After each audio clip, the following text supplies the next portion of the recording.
P की। चलो अब हम क्वेश्चंस पे आ जाते हैं, क्वेश्चंस को ट्राई करते हुए। अभी हमारा यहाँ पर ये क्वेश्चन है 4py के लिए हमें क्या निकालना है, 4py के लिए हमें वैल्यूज निकालनी है। भाई ये वाली जो वैल्यू है वो n के लिए है।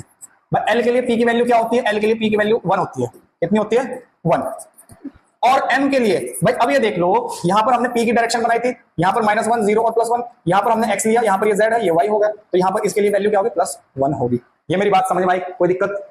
चलो नेक्स्ट हम देखते हैं ये वाला क्वेश्चन। चलो भाई ये बढ़िया क्वेश्चन है, हमें वैल्यूज निकालनी है। भाई ये आउटरम n है, यहाँ पर कितना होता है 5 होता है, और d है, d सबसे n के लिए l की वैल्यू कितनी होती है 2, 0 s के लिए, 1 p के लिए और 2 d के लिए। और यहाँ पर ये जो डायरेक्शन है ये m को बताएगा, dz², और जो dz² है m के लिए कितना एग्जिस्ट करता है, अभी मैं दिखा दूं। यहाँ पर देखो बच्चों ये वाली, अब ये देखो dz है, यहाँ पर ये देख लो, ये d लगा दो, इसमें dz² के लिए कितनी वैल्यू है 0, m की कितनी वैल्यू एग्जिस्ट करेगी, 0 एग्जिस्ट करेगी। तो यहाँ पर m की वैल्यू कितनी होगी, 0 होगी। बात समझ में आई?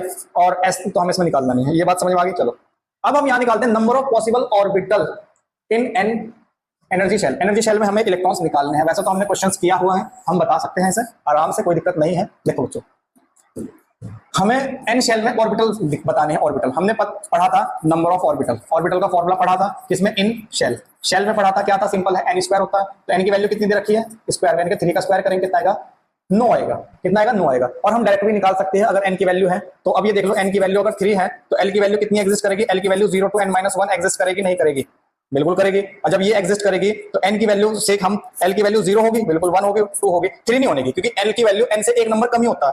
और यहाँ पर ये क्या होगा, 3s होगा, 3p होगा और 3d होगा। अब मुझे ये बता दो आप लोग कि d में कितने ऑर्बिटल बनते हैं, 5, इसमें कितने ऑर्बिटल बनते हैं, 3, और इसमें कितने ऑर्बिटल बनता है, 1। तो इनका कैलकुलेट करो, कितना बनेगा, 9। तो 9 इसका आंसर होगा। ये बात समझ में आई, कोई दिक्कत नहीं।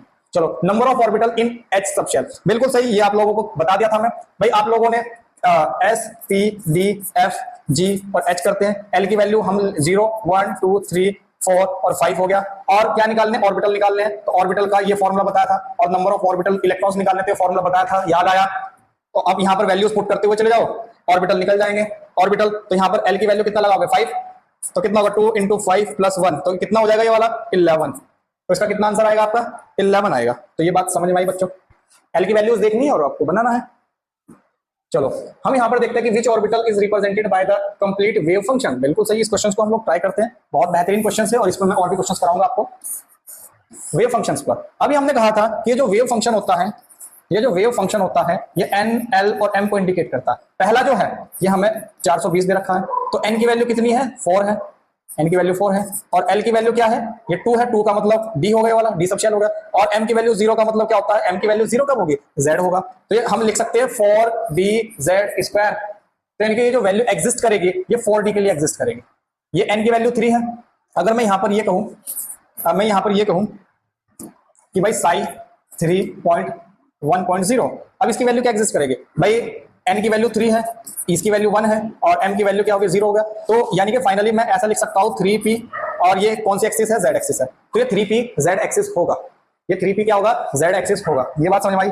चलो अब हम लोग यहाँ पर ये वाला जो क्वेश्चन है आपका, ये आपका होमवर्क है और आप सभी लोग इस क्वेश्चन को करोगे और इस क्वेश्चन का जो आंसर है आप लोग सभी कमेंट में दोगे। ठीक है, आज के लिए इतना ही, धन्यवाद।